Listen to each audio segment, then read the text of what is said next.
Learn to love one another. True remembrance and the benefit of it will only be when you love one another.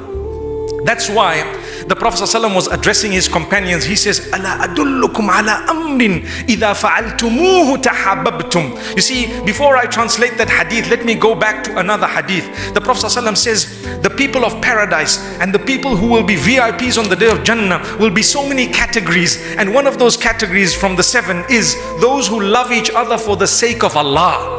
You know what loving each other for the sake of Allah means?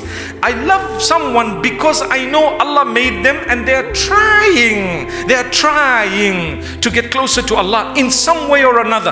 And even if they're not, I would love to see them come out of that sin they may be involved in. So I will work in my own way to get the message across to them.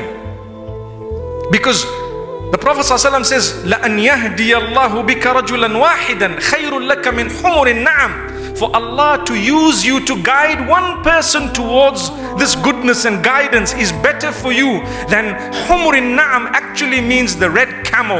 And the red camel was the best and most expensive means of conveyance at the time.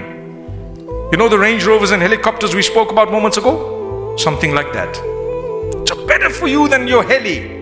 Better for you than your little private jet is if Allah used you to guide how many people? How many? One. That's the hadith.